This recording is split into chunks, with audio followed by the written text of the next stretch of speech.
मैं डॉक्टर अनिल कुमार जेब, associate professor, government law college Alwar.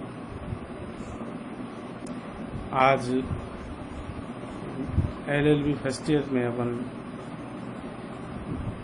मुस्लिम law के बारे में बात करेंगे। मुस्लिम लॉ में भी निकाह या मैरिज के बारे में बात करेंगे। मैरिज के बारे में हम कहें कि भाई प्री इस्लामिक बैकग्राउंड क्या रहा है इसमें, तो ये अरब में इस्लाम से पूर्व है स्त्री की स्थिति बहुत खराब थी और 4 प्रकार के विवाह प्रचलन में थे,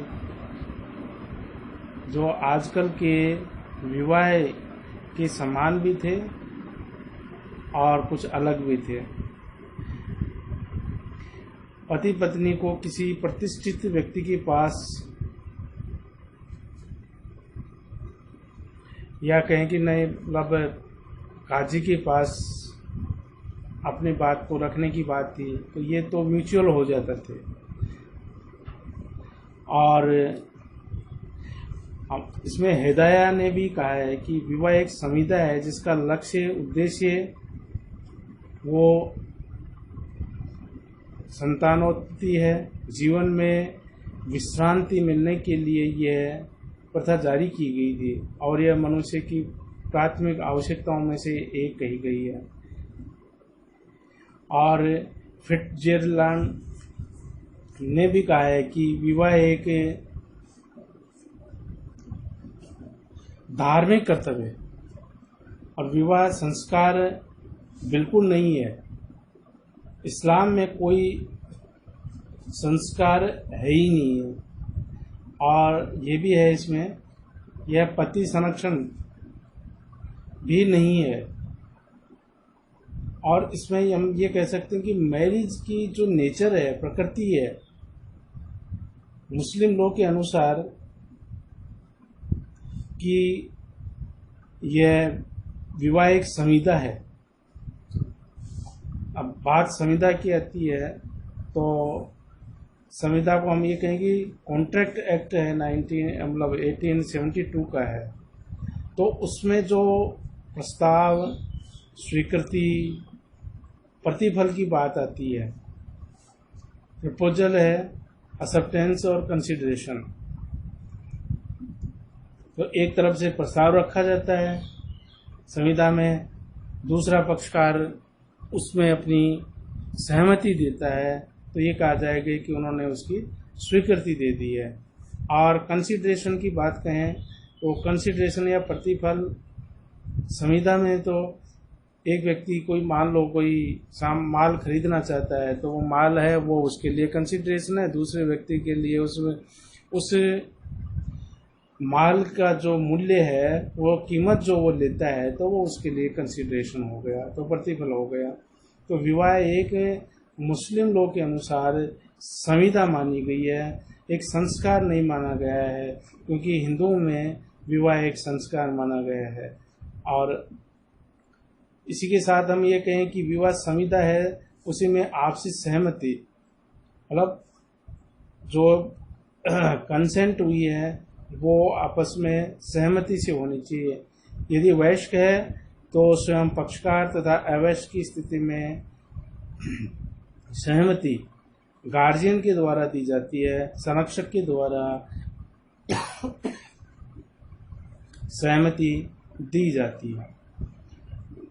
जैसे स्पेसिफिक परफॉर्मेंस ऑफ कॉन्ट्रैक्ट के लिए वाद लाया जा सकता है, उसी प्रकार से विवाह संविदा में दाम्पत्य अधिकारों की पुनर्स्थापना, रेस्टोरेशन कॉन्जुगल राइट्स के लिए भी वाद लाया जा सकता है। कॉन्ट्रैक्ट ऑफ सेल की बात करें हम, इसमें है कि जैसे विवाह की संविदा में पत्नी संपत्ति होती है तथा मेहर उसमें उसका मूल्य माना जाता है, तो ये भी एक संविदा की बात है। अब हम बात करते हैं कि कॉन्ट्रैक्ट एक्ट 1872 1872 के प्रावधान के पूर्ण रूप से लागू नहीं होते हैं इसमें, क्योंकि हमने कहा कि हिंदू मतलब क्या मुस्लिम में मैरिज है वो कॉन्ट्रैक्ट है, लेकिन कुछ ऐसी बातें हैं जो कि कॉन्ट्रैक्ट या संविदा अधिनियम 1872 के जो प्रावधान है वो इसमें लागू नहीं होते हैं। जैसे पहला है, हम कह सकते हैं कि मुस्लिम विधि में विवाह के पक्षकारों का बालिग या एक है कि उनकी आयु है 15 वर्ष होना ही है, जबकि और अवस्था अस्वस्थित के व्यक्तियों का विवाह भी उनके संरक्षकों या उनके गार्जियन के द्वारा संपन्न होता है। अवश्य की जब की संविदा शून्य होती है, जबकि विवाह कैसा होता है, शून्य करनी है। तो हम वापस उसी बात पे आते हैं कि 15 साल विवाह के संबंध में पक्षकारों की आयु के मानी गई है, जबकि मुस्लिम विवाह में जो 15 वर्ष है, लेकिन संविधा में तो नहीं है। संविधा में तो 18 ईयर्स पूरे कंप्लीट या वयस्क होना चाहिए, और उसमें अवश्य के साथ में यदि कोई संविदा कर भी ली जाती है तो ऐसी संविदा कैसी संविदा होगी, ऐसी संविदा वॉइड होगी। ये आपको पता है, आपने पढ़ा भी होगा। और ये है कि मौरी बीबी धर्मोदास के मामले में ऐसा निर्धारण कर लिया गया है कि कोई भी अवश्य के साथ में आप यदि कोई संविदा करते हैं और तो वो संविदा है वो वॉइड होगी, वॉइडेबल नहीं होगी। और जबकि विवाह के मामलों में हम कह सकते हैं कि इसमें वॉइडेबल होता है ऐसा विवाह जो कि अवश्य के संबंध में कोई क्लेम किया जाता है कि अवश्य का विवाह हो गया है तो वो वॉइडेबल होगा। दूसरी बात हम कहें कि संविदा में ओहदा या पद या पोस्ट या उसको ये कहें कि उसके संबंध में किसी प्रकार का पद नहीं होता है, जबकि विवाह में क्या होता है, पति और पत्नी कहे जाते हैं। जबकि संविदा में क्या होता है, एक पक्षकार खरीदार है, एक पक्षकार बेचने वाला है, तो वो उनके के संबंध में किसी प्रकार की पद वगैरह की या उनकी के संबंध में कोई भी बात नहीं रखी जाती है। नेक्स्ट बात हम करें कि संविदा में किसी प्रकार का उत्तरदायित्व पाने का हक प्राप्त नहीं होता है। संविदा में किसी पक्षकार का उत्तराधिकार पाने का अधिकार नहीं है, क्योंकि संविदा तो एक पक्षकार ने कोई सामान लेने के लिए बात कही है, दूसरे ने उसको बेचने की बात कही है, तो वो एक बस जो ही वो लेना और सामान देना खत्म हो गया, उसके साथ ही वो संविदा समाप्त हो जाती है। लेकिन यहाँ तो क्या है, पक्षकार यदि विवाह के पक्षकार संविदा करके अपना विवाह संपन्न कर लेते हैं तो वो उनके उत्तराधिकार पाने का हक भी प्राप्त हो जाता है। आगे हम बात करते हैं कि संविदा भंग प्रत्येक पक्षकार कर सकता है, प्रत्येक पक्षकार संविदा भंग कर सकता है, लेकिन मुस्लिम विवाह का भंग करने का अधिकार सामान्यतः पुरुष पक्षकार को ही होता है। कुछ परिस्थितियों में जो कि मुस्लिम लोग के प्रावधानों में बता रखे हैं, उन पर परिस्थितियों में उन प्रावधानों के तहत ही कोई पत्नी भी विवाह विच्छेद करवा सकती है, लेकिन सामान्यतः ये बात पति के पक्ष में या पति ही इस का प्रयोग करता है। लेकिन धीरे धीरे अब इनमें बदलाव आया जा रहा है और पत्नी भी कुछ कारण हैं, उन कारणों को यदि दर्शाते हुए ऐसा करती है तो कर सकती है। नेक्स्ट है, हम बात करते हैं कि सीमित अवधि के लिए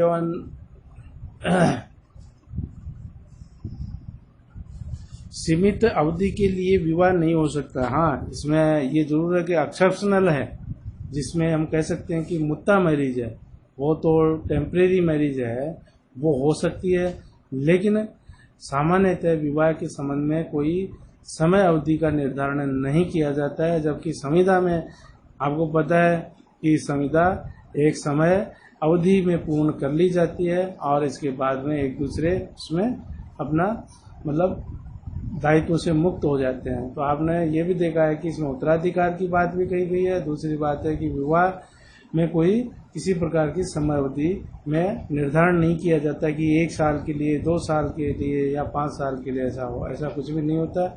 लेकिन जैसा बताया कि सिया मैरिज में होता है, ये मुत्ता मैरिज को परमिट किया गया है, उसमें कोई टेम्परेरी अवधि दी जाती है और उसमें के साथ ही विवाह हो जाता है। नेक्स्ट में हम बात करते हैं कि विवाह भविष्य की घटनाओं पर आधारित नहीं होता है, जबकि संविदा है वो भविष्य की घटनाओं के ऊपर आधारित है। और लास्ट बात हम इसमें ये रखेंगे कि लियान या फिर धारणाधिकार का आधार वादी की संविदा लागू